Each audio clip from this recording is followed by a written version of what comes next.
Prezados amigos, nós vamos falar hoje sobre um tema muito importante, muito discutido nos últimos dias, exatamente evidente com o quadro que nós estamos acompanhando todos os dias de nossa vida, aquilo que vimos acontecendo no mundo, todas as cenas e cenários apontam que nós estamos vivendo realmente os últimos dias e nos preparando para o arrebatamento da igreja e tudo aquilo que o cristão aguarda para o tempo do fim. E sobre isso quem fala é o livro de Apocalipse, é o livro que estuda o fim das coisas. Então eu quero conversar com você um pouquinho sobre esse tema, convidando você a ler, você que tem a Bíblia em casa, o aplicativo, procure ler em Apocalipse capítulo 20, de 1 a 15, e esse é um tema muito interessante. O capítulo 20 de Apocalipse é indubitavelmente o mais complexo e o mais polêmico de todo o livro. Não há unanimidade entre os estudiosos acerca da sua real interpretação. Existem pelo menos 5 linhas de interpretação para este capítulo. Temos o amilenismo, o pré-amilenismo, o pós-milenismo, que é dividido em 2 linhas distintas de interpretação, a saber, o pré-milenismo histórico e o pré-milenismo dispensacionalista. Estas 5 linhas de interpretação vocês acompanharão no discorrer do texto aqui, eles estarão inseridos. Não obstante, o capítulo 19 denota o final da história que culmina no dia do julgamento final.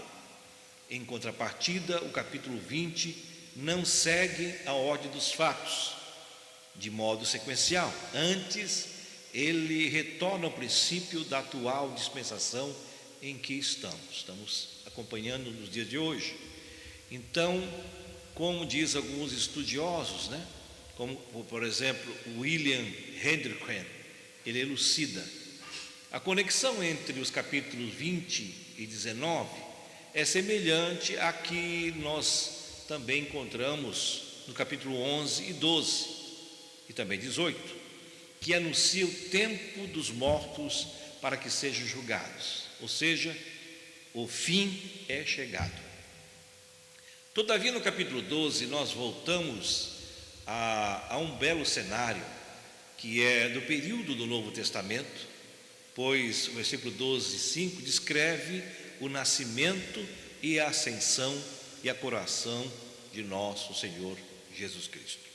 Desse modo, no capítulo 20, nós voltamos de novo, uma vez mais, a esta ordem de eventos ou programa da história que não é difícil de entendermos no capítulo 20. Por conseguinte, o capítulo 20 pode ser dividido em 4 sessões, eu poderia assim dizer. A primeira sessão descreve a prisão de Satanás por 1000 anos, conforme você vê no versículo 1 a 3. A segunda sessão, ela aponta para o reinado dos salvos no céu e a primeira ressurreição, conforme lemos no versículo 4 a 6.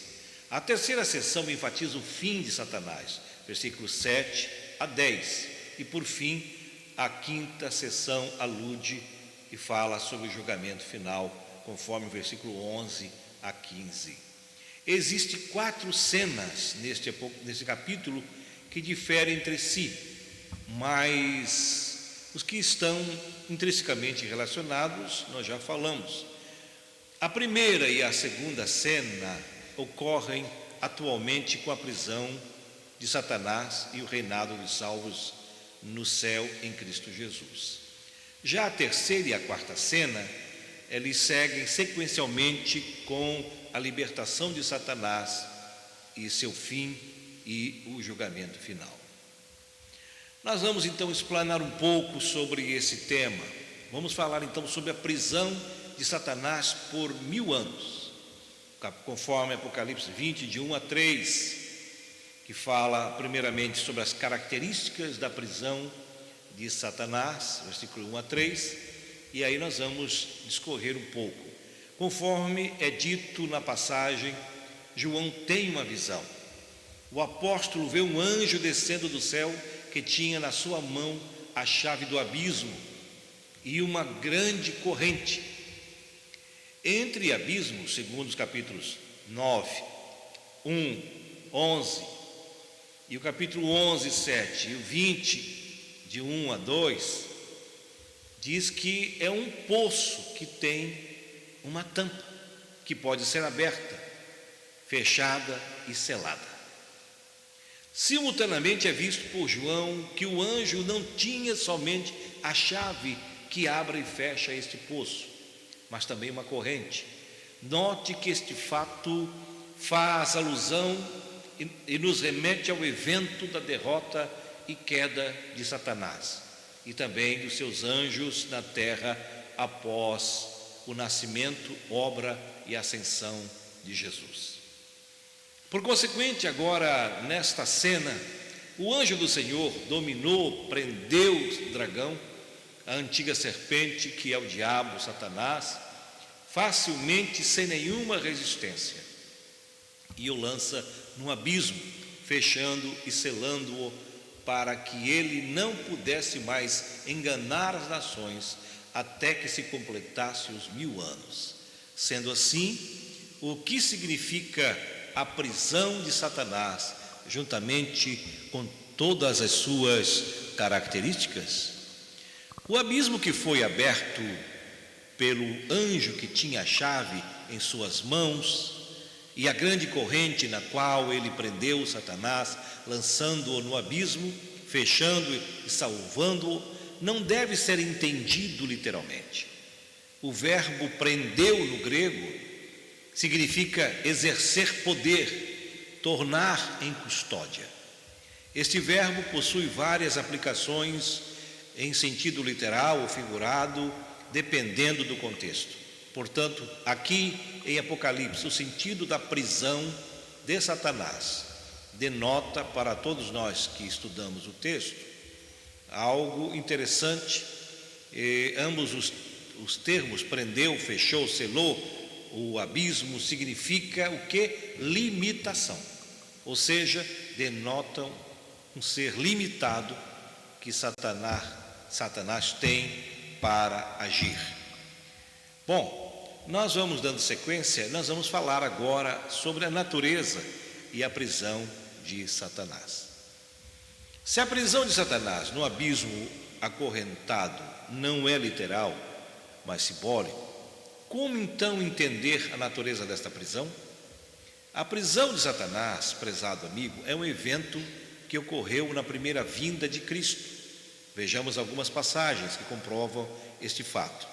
Em Mateus capítulo 12 a 29, ou como alguém pode entrar na casa do homem forte, Satanás, levar dali seus bens, que são pessoas, podemos assim dizer, sem antes amarrá-lo e restringir a sua ação e execução, só então poderá roubar a casa dele e libertar pessoas do seu domínio. Foi o que Jesus falou nesse texto. Em Lucas 10, 17 a 18, fala que os 72 voltaram alegres, dizendo: Senhor, até os demônios se submetem a nós em teu nome. E ele lhes disse: eu vi Satanás cair do céu como raio. Já em João capítulo 12, versículo 31 a 32, chegou a hora de ser julgado este mundo, Jesus falou. Agora será expulso o príncipe deste mundo, ou seja, a derrota de Satanás. Mas eu, quando for levantado da terra, atrairei todos a mim. Foram palavras de Jesus sobre este tema. E Colossenses 2 e 15, nós encontramos esta passagem interessante, que tendo despojado os principados e poderes, ou seja, Satanás e seus domínios e seus demônios, os expôs em público e na mesma cruz triunfou sobre eles. É o que está escrito, capítulo 2 e 15 de Colossenses. Em resumo, essas passagens sintetizam de maneira inequívoca a derrota pertinente de Satanás. O nascimento, o ministério e a morte de cruz e a ascensão de Cristo restringiram a autoridade e o poder de Satanás. Esta é a sua prisão. Contudo, a prisão de Satanás não significa que ele está inerte ou fora de cena. Não. Satanás ainda opera disseminando o mal em todo o mundo, porém, ele está na corrente de Deus. Satanás agora está preso no limite de Deus. Ele não pode mais enganar os eleitos, todas as nações, impedindo que eles se convertam ao Senhor Jesus. Mas ele está sempre agindo, mas Satanás não pode destruir a igreja, conforme lemos na palavra do Senhor. Acerca da prisão de Satanás, a nação de Israel recebeu revelação de Deus. Embora nomes de indivíduos não judeus fossem inscritos nos registros divinos e adotados em sua família, as nações gentílicas estavam destituídas de sua palavra. Mas tudo isso mudou depois que Cristo ressurgiu, quando instituiu seus seguidores para fazer discípulos em todas as nações. Desde a ascensão de Jesus, Satanás se torna impossível para ele deter o avanço do evangelho da salvação. Por quê? Ele tem estado preso e destituído de autoridade, enquanto as nações do mundo, ao redor do mundo, têm recebido as alegres boas novas do evangelho. O Filho de Deus tomou posse dessas nações e privou o nosso adversário de disseminá-las durante esta era evangélica. Cristo está atraindo para si pessoas de todas as nações, e dentre elas os eleitos de Deus, que serão salvos e atraídos no seu reino. Portanto, é muito importante nós considerarmos a palavra do Senhor e o que ela nos ensina e o que ela nos mostra, além do que nós ouvimos em nossos sermões, todos os cultos no domingo à noite ou na escola dominical. Por isso é bom refletir, pensar, estudar sobre esse tema. Bom, e o tempo da prisão de Satanás? No versículo 2b a 3a diz assim: via de regra, Satanás está preso no que tange a sua limitação, incapacidade de impedir o progresso e expansão da igreja, alcançando os eleitos do mundo inteiro. E nesse sentido, ele jamais poderá atrapalhar, como já falamos, a pregação do evangelho. Não obstante, chegamos à cena mais obscura de todo o livro de Apocalipse. Não há unanimidade entre os estudiosos sobre se os 1000 anos, o tempo da prisão de Satanás, seja literal ou simbólico. Conforme vimos na guisa de introdução, existem 5 linhas de interpretação acerca desse tempo, 1000 anos ou milênio, conforme nós veremos agora. Nós temos o amilenismo. O que é isso? O que é esse termo? Que é a linha de interpretação abraçada pelos pais da igreja e pelos reformadores, na sua maioria. Não acredita no milênio literal, mas simbólico. Os 1000 anos de prisão de Satanás seria um período indeterminado, que começa a partir da primeira vinda de Cristo e vai até a segunda vinda. O pós-milenismo, assim como o amilenismo em si, concordam que o milênio não é literal, mas simbólico. Porém, o milênio, no entendimento pós-milenista, será um longo período de tempo antes da segunda vinda de Cristo. O mundo inteiro, prezado amigo, experimenta um tipo de reavivamento, onde todos praticamente se converterão a Cristo. Sendo assim, o mundo estará caminhando progressivamente para um tempo de paz e harmonia que culminará na segunda volta de Jesus a buscar a sua igreja. Já o pré-milenismo é dividido em duas linhas distintas de interpretação, a saber, o pré-milenismo histórico e o pré-milenismo dispensacionalista, são correntes defendidas exatamente por esse grupo e que trata desse assunto conforme nós vamos decifrar agora. Por exemplo, o pré-milenismo histórico entende que o milênio ocorrerá depois da segunda vinda de Cristo e que a igreja passará pela grande tribulação, sendo arrebatada aos céus no dia final. No entanto, em discordância com o pré-milenismo histórico e com o milenismo, o dispensacionalismo afirma que a igreja não passará pela grande tribulação, pois haverá um arrebatamento secreto antes da segunda vinda de Cristo. Em resumo, a visão dispensacionalista afirma que durante o tempo da tribulação, que é a segunda metade dos 3 anos e meio, a igreja já estará no céu com Cristo nas bodas do Cordeiro, que é uma linha mais ou menos aceita por unanimidade na maioria dos segmentos cristãos. Todavia, após os 7 anos, que é a totalidade do período de 3 anos e meio de falsa paz e 3 anos e meio de tribulação, a igreja desce com Cristo para a batalha do Armagedon, para o estabelecimento do milênio, também interpretado como 1000 anos literais pelos dispensacionalistas. Via de regra, prezado amigo, o livro de Apocalipse é um livro repleto de símbolos. Portanto, no capítulo 20 não é diferente. Conforme vimos, o abismo, a grande corrente, a prisão e também milênio são símbolos. Interpretar todas as figuras do Apocalipse simbolicamente e o milênio literalmente é uma contradição de termos e de conceitos e um obstáculo intransponível, além de ser também um erro grotesco.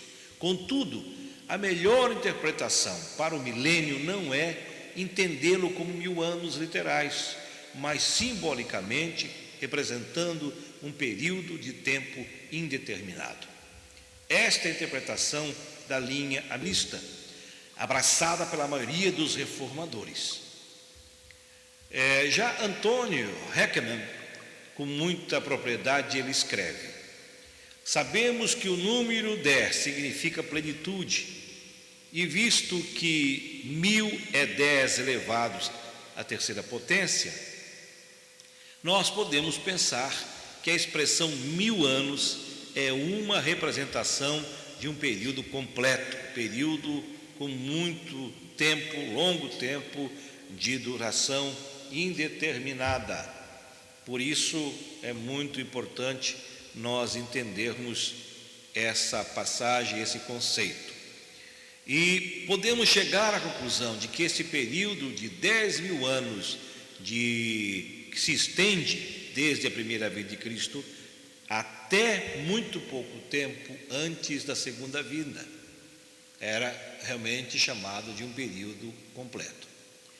Já Martin Lloyd Jones acentua que os 1000 anos é uma figura simbólica com o intuito de indicar a perfeita extensão do tempo conhecida de Deus e unicamente de Deus entre a primeira e a segunda vinda de Cristo. Não são 1000 anos literais, mas a totalidade do período enquanto Cristo está reinando até que seus inimigos sejam feitos como estrados de seus pés e ele regresse para o juízo final. Esse período do milênio, prezado amigo, é antes do julgamento final. E o julgamento final, de acordo com as Escrituras, ocorrerá simultaneamente à segunda vinda de Cristo, conforme Mateus 25, 31 a 33, que vocês conhecem. Portanto, os 1000 anos que enfatiza a prisão de Satanás começaram a partir da primeira vinda de Cristo. Então essa concepção deixa claro isso. A prisão de Satanás durante 1000 anos não está exatamente previsto, ou não, a prisão de Satanás durante esse período, durante 1000 anos, está acontecendo no presente momento, desde que Cristo venceu na cruz e ascendeu aos céus, coroados de glória. Bom, nós estamos, para bem informar, nós estamos aqui falando de correntes teológicas, escatológicas, que nós respeitamos. Evidentemente que há muitas dúvidas e muitas discórdias, às vezes, sobre este tema. Algumas dificuldades que nós encontramos na interpretação disso é a questão de um milênio literal. Há muita dúvida sobre isso. Não encontramos uma ideia de um milênio terreno após a segunda vinda de Cristo nos Evangelhos e nem nas Escrituras paulinas e gerais. O Novo Testamento ensina uma única volta de Cristo e não duas. O milênio fala de Cristo reinando fisicamente aqui neste mundo, enquanto o seu ensino mostra que o seu reino é espiritual. Bom, a ideia de um milênio na terra e a posição de preeminência dos judeus reintroduz aquela distinção entre judeus e gentios já abolida, conforme conhecemos em Colossenses 13:11 e Efésios 2:14-19. Só existe uma igreja e uma noiva formada de judeus e gentios.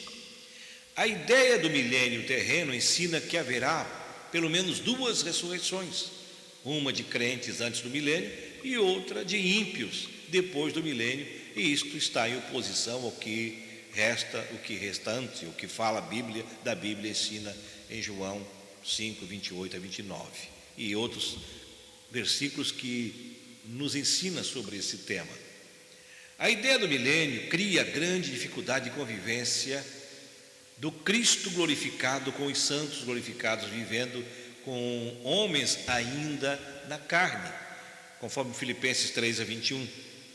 E como conceber a ideia de que as nações estarão sob o reinado de Cristo 1000 anos e depois elas se rebelam totalmente contra ele?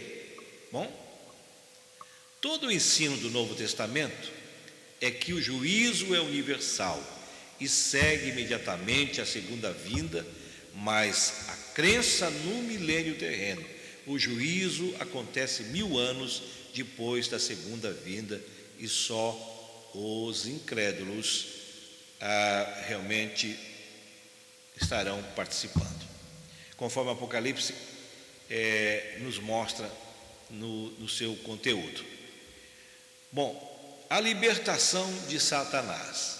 Conforme vimos anteriormente, Satanás foi preso por 1000 anos e sendo impedido pela determinação e por determinação divina de enganar as nações.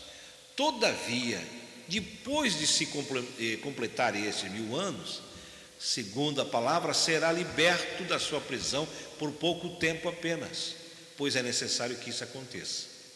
No entanto, o que significa esse pouco de tempo em que Satanás será solto na sua prisão depois do milênio? Bom, William Hershey diz que esse pouco tempo retrata o mesmo período da grande tribulação, a apostasia e o reinado do anticristo, e isso estará presente nesse momento. Esse é o tempo que antecede a segunda vinda de Cristo. É no auge da grande tribulação que Satanás será liberto da sua prisão, isto é, a limitação do seu poder será retirada pelo decreto soberano de Deus, onde ele terá plena liberdade para agir na terra e juntamente com seus asseclas, com os seus seguidores, os que lhe acompanham. Anticristo e falso profeta irão perseguir implacavelmente a igreja, matando todos quantos lhe forem permitidos. Satanás pode até matar a igreja, mas ela não será destruída. Então, Esta é uma concepção de William. E nós vamos ver também que, depois de vermos esse tema, nós vamos falar um pouco sobre o reinado dos salvos no céu e a primeira ressurreição. Depois de vermos na primeira sessão acerca do milênio e de que começou a partir da primeira vinda de Cristo e o que está acontecendo atualmente, todavia, vemos agora um outro aspecto do milênio, isto é, o milênio na esfera celeste. Vamos pensar um pouquinho. Enquanto Cristo está reinando na presente era, os salvos também estão reinando no céu em Cristo. Ou seja, esses dois aspectos, o reinado de Cristo, a prisão de Satanás e o reinado dos salvos, estão intimamente relacionados nesta segunda sessão. Senão vejamos, primeiro, a natureza desse reinado, conforme vemos no versículo 4. No texto colocado, João diz que viu tronos em que se assentavam aqueles a quem havia sido dada autoridade para julgar. O apóstolo também viu as almas dos que foram decapitados, mortos, por causa do testemunho de Jesus e da palavra de Deus. Em seguida, ele enfatiza que os mártires não tinham adorado a besta, nem sua imagem, e não tinham recebido a sua marca na testa nem nas mãos. Eles ressuscitaram e reinaram com Cristo durante 1000 anos. Diante disso, onde estão então estes tronos? Bom, a palavra tronos aparece 67 vezes no Novo Testamento e 47 vezes no Apocalipse. Apenas três vezes o trono está na terra e sempre se fala do trono de Satanás e do anticristo. Sempre que a palavra aparece em Apocalipse, este trono está no céu, ou seja, o trono de Cristo e da igreja em Apocalipse está sempre no céu. Por outro lado, quem são as pessoas que se assentam nestes tronos para julgar e qual a natureza desse julgamento? As pessoas que se assentaram nos tronos e receberam autoridade para julgar são os crentes de todas as eras que sofreram perseguição e morreram, tanto martirizados como de morte natural, por serem fiéis a Cristo, ao Evangelho, e que agora estão reinando no céu com Cristo, conforme nós já lemos no paralelo que está escrito na palavra de Deus. Quanto à natureza desse julgamento, a missão dos salvos no entendimento da maioria, conforme Mateus 19, 28, Jesus disse aos discípulos, aos seus apóstolos: digo-lhes a verdade, por ocasião da regeneração de todas as coisas, quando o Filho do Homem se assentar no seu trono glorioso, vocês que me seguiram também se assentarão em 12 tronos para julgar as 12 tribos de Israel. Julgar o mundo. Bom, em Coríntios, o apóstolo Paulo fala em 1 Coríntios capítulo 6, versículo 2, ele diz: vocês não sabem que os santos hão de julgar o mundo? Se vocês hão de julgar o mundo, acaso não são capazes de julgar as causas de menor importância? Bom, julgar os anjos caídos, os demônios, é um desafio e um tema muito interessante. Bom, em 1 Coríntios capítulo 6, 3a, diz assim: vocês não sabem que haveremos, nós, os santos, de julgar os anjos? Por fim, a passagem termina dizendo que eles, os salvos, ressuscitaram e reinaram com Cristo durante 1000 anos. Conforme vimos anteriormente, os 1000 anos representam um período indeterminado de tempo onde Cristo reina na terra, como também reina no céu com os salvos. Sendo assim, onde está Cristo então? Ao mesmo tempo em que a Trindade bendita, o Pai, Filho e Espírito Santo, é onipresente, está em todo o universo, assim como também habita no coração de cada crente. Todavia, Cristo está no céu através da sua natureza humana e de lá ele governa soberanamente. Então, Simon ainda diz que Cristo está no céu, onde se acha sentado no trono e governa. Toda autoridade para governar no céu e na terra lhe foi confiada, lhe foi dada, conforme Mateus 28, 18. E os santos redimidos do pecado e da morte estão sentados em tronos celestiais e desfrutam do privilégio de governar como reis com Cristo no céu. Nós temos agora um outro assunto importante, que é o significado da primeira ressurreição, que é um tema às vezes bem debatido, conforme está escrito lá no versículo 5b. Bom, o Apocalipse, nós já falamos, sempre é um livro saturado de contrastes. Veja os contrastes, por exemplo, o contraste entre o bem e o mal, entre o santo e o profano, entre a vida e a morte, e assim sucessivamente. Nesta passagem vemos mais um contraste, porém, entre os salvos que estão reinando com Cristo no céu, desfrutando da vida eterna, com o restante dos homens que morreram sem Cristo. Note que a ênfase de João recai inteiramente sobre os salvos. O apóstolo dá mais atenção aqui aos salvos do que aos não salvos. Por que isso? Para que possamos compreender de fato o significado desta passagem. Observe que o texto diz: o restante dos mortos não voltaram a viver até que se completassem os 1000 anos. Esta é a primeira ressurreição. Os mortos mencionados por João aqui são os homens não salvos de todas as eras. Esses homens, contudo, não tornarão a viver até que o período indeterminado do milênio termine, ou seja, esta passagem declara enfaticamente que não haverá ressurreição para estes homens que, de certa forma, não viveram corretamente e não morreram em Cristo. Então, assim sendo, aqueles que morreram na incredulidade tiveram que passar por esta fase. Sendo assim, o que é a primeira ressurreição? A primeira ressurreição é uma ressurreição espiritual em linha com a segunda morte, que é espiritual.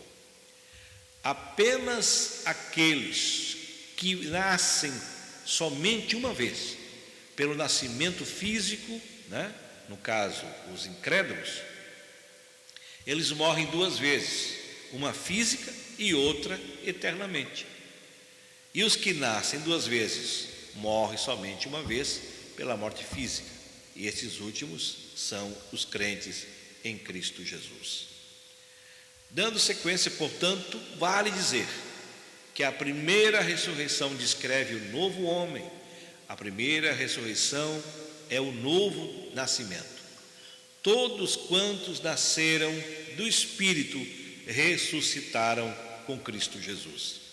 Em Efésios 2, capítulo 6 a 7, diz que Deus nos ressuscitou com Cristo e com Ele nos fez assentar nos lugares celestiais em Cristo Jesus, para mostrar nas eras que hão de vir a incomparável riqueza de sua graça, demonstrada em sua bondade para conosco em Cristo Jesus.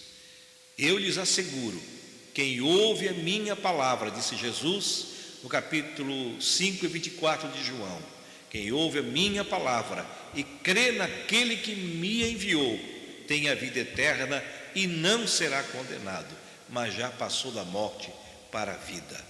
Em João 11, 25, Jesus disse: eu sou a ressurreição e a vida, e quem crê em mim, ainda que morra, viverá, e quem vive e crê em mim, não morrerá eternamente.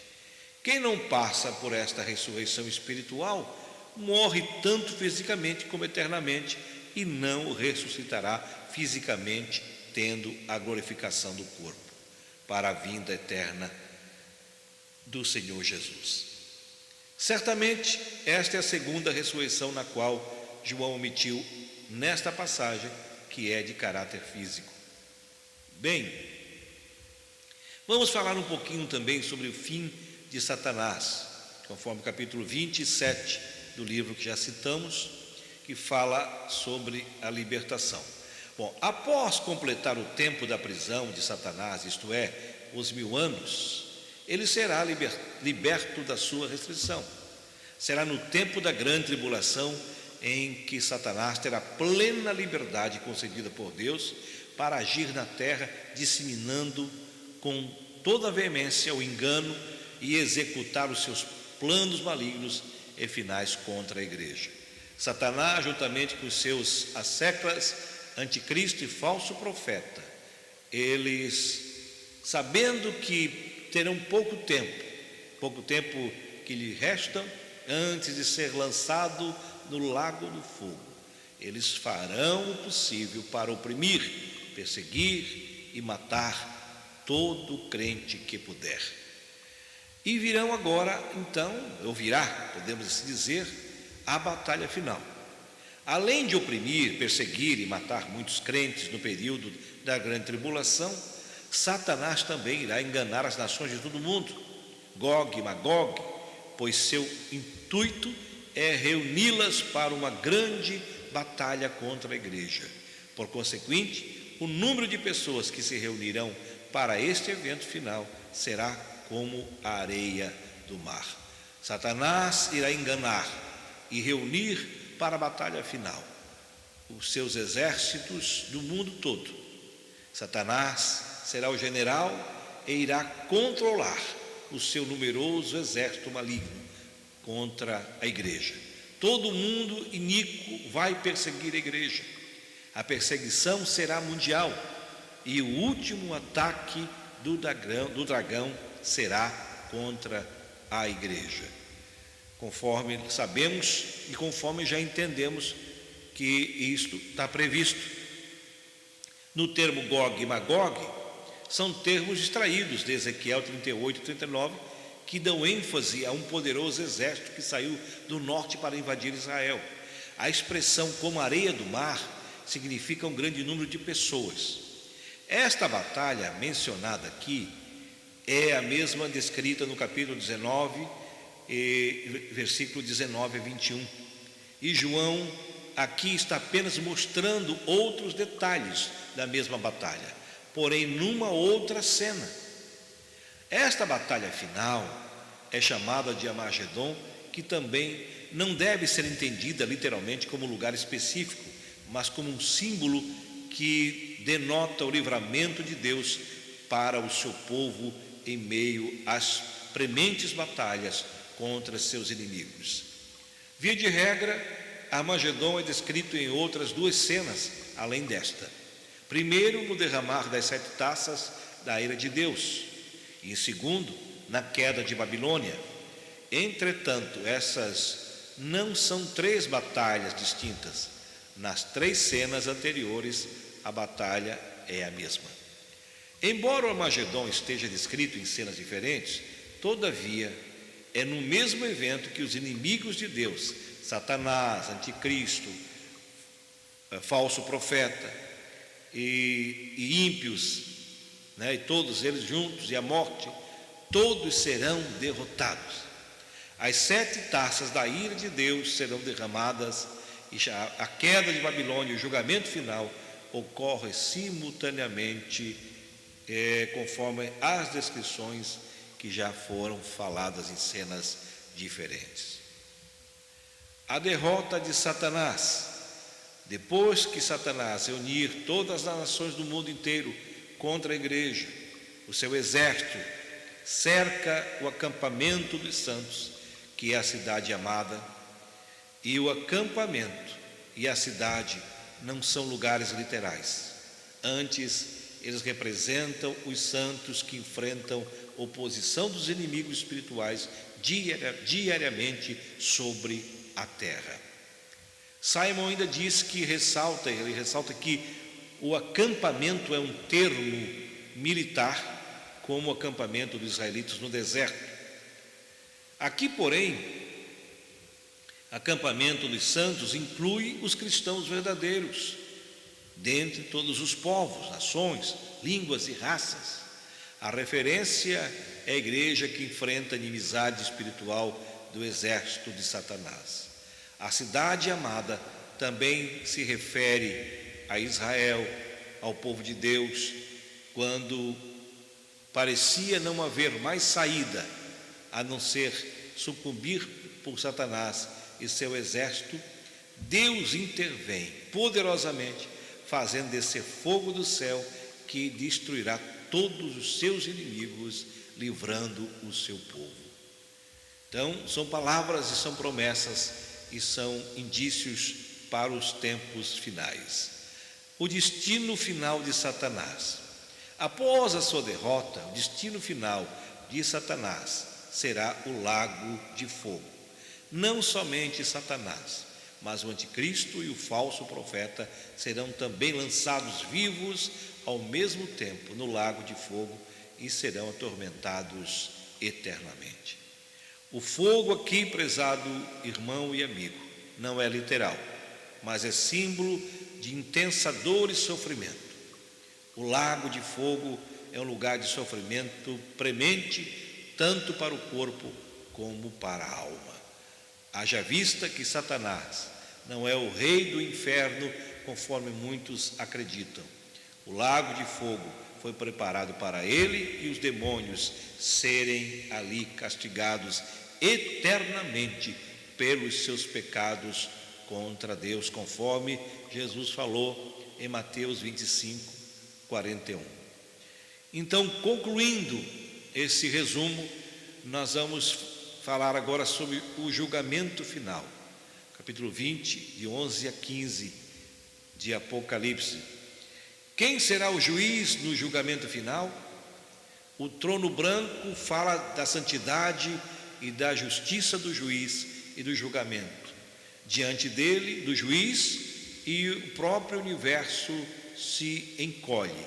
Jesus passa a ser o juiz de que todos terão que comparecer perante ele. Atos dos Apóstolos, capítulo 17 a 31, diz que ele estabeleceu um dia em que haverá de julgar o mundo com justiça por meio do homem que designou, ou seja, Jesus Cristo, e deu provas disso a todos, ressuscitando-o dentre os mortos. Além disso, o Pai a ninguém julga, mas confiou todo o julgamento ao Filho e deu autoridade para julgar, porque é o Filho do homem que deve fazê-lo. A natureza do julgamento como será? João agora recebe a visão do julgamento final. No texto bíblico é dito que ele viu mortos, grandes e pequenos, de pé diante do trono, e livros foram abertos. Outro livro foi aberto, o livro da vida. Os mortos foram julgados de acordo com o que tinham feito, segundo o que estava registrado naquele livro. Aqui não se trata apenas dos mortos ímpios, mas de todos os mortos, todos os que morreram, então, de todos os tempos e de todos os lugares. Aqui é a ressurreição geral de todos os mortos, de todos os tempos, até o último dia. E o tempo de Deus, conforme Paulo fala, que é como Paulo falou diante do tribunal do governador Félix, a mesma esperança desses homens, chamados judeus, de que haverá ressurreição, tanto de justos como de injustos. Multidões que dormem no pó da terra acordarão, conforme disse Daniel, capítulo 12, versículo 2. Multidão e multidões que dormem no pó da terra acordarão, uns para a vida eterna, outros para a vergonha e para desprezo eterno. João capítulo 6, 39, 40, 44, 54 diz: esta é a vontade daquele que me enviou, que eu não perca nenhum dos que ele me deu, mas os ressuscite no último dia, porque a vontade de meu Pai é que todo o que olhar para o Filho nele crer, e nele confiar, e declarar o seu nome, tenha a vida eterna. E disse Jesus: eu o ressuscitarei no último dia. Ninguém poderá vir a mim se o Pai não enviar, não o atrair, e eu o ressuscitarei no último dia. Todo o que come a minha carne e bebe o meu sangue tem a vida eterna, e eu o ressuscitarei no último dia. O julgamento, prezado amigo, será universal e também individual. Um por um será julgado segundo as suas obras. Ninguém escapará. De modo semelhante, os salvos também serão julgados de acordo com as suas obras, porém não para a condenação como os ímpios, mas para o recebimento de galardão. Em 2 Coríntios, capítulo 5, versículo 10, diz: pois todos nós devemos comparecer perante o tribunal de Cristo, para que cada um receba de acordo com as obras praticadas por meio do corpo, quer sejam boas, quer sejam más. E a sentença final para os que não foram escritos no livro da vida, nós sabemos da seguinte forma: como parte do julgamento final de Deus, vemos descrito que a morte e o Hades foram lançados no lago do fogo. O lago de fogo é a segunda morte. Sobre esse episódio, Simon também escreve: a morte é um estado e Hades um lugar. O Hades, como lugar onde as almas dos incrédulos são mantidas, não deve ser identificado como sendo um túmulo no qual os corpos de ambos, tanto crentes como incrédulos, estarão. À guisa de contraste, o inferno é um lugar de sofrimento infindável. Quando a morte e o Hades são lançados no lago de fogo, chega ao fim também a autoridade que exerceram e que exerciam no tempo. O lago de fogo é também um estado como lugar onde todos aqueles que rejeitaram a Cristo viverão sofrendo eternamente a ira justa de Deus como penalidade pelos seus pecados. E a segunda morte é a morte eterna, é a morte física e a morte espiritual. Na ressurreição do julgamento final, assim como os salvos que morreram e os incrédulos também irão ressuscitar fisicamente. Todavia, depois da sentença de Deus, eles serão banidos para o lago de fogo para sofrerem a condenação eterna, ao mesmo tempo em que estarão mortos, isto é, desprovidos da vida eterna com Cristo Jesus. Por isso, prezado amigo, prezado irmão, nós precisamos, diante do que nós já ouvimos aqui, diante do que você já conhecia e já tinha ouvido falar, nós só estamos aqui porque nós temos uma finalidade. Nós nascemos e aqui estamos para que salvemos as nossas almas. Não é isso que você aprende no catecismo, na escola, quando você começa a fazer lá o estudo da Bíblia Sagrada? Então é isso, estamos aqui para salvar a nossa alma, não para viver uma vida devassa, deliberada, de pecado. A Bíblia diz que nós não devemos viver pecando. A Bíblia fala também que nós somos pecadores, somos falhos, mas no original grego quer dizer que o cristão verdadeiro não vive pecando propositalmente. Por isso, nada melhor do que estarmos prontos e preparados para o dia do amanhã, tanto para os que esperam a vinda de Jesus, como também para aqueles que sabem, como todos sabemos, de que ninguém tem segurança da vida após a um segundo, após ouvir esta mensagem, porque o dia de amanhã não pertence a nós. mas pertence ao Senhor Deus. Portanto, estejamos preparados, porque não sabemos a hora em que o Filho do Homem há de vir, ou quando nós estaremos sendo chamados com a morte para o Senhor. Deus abençoe, fique com Deus, até a próxima oportunidade. Um forte abraço.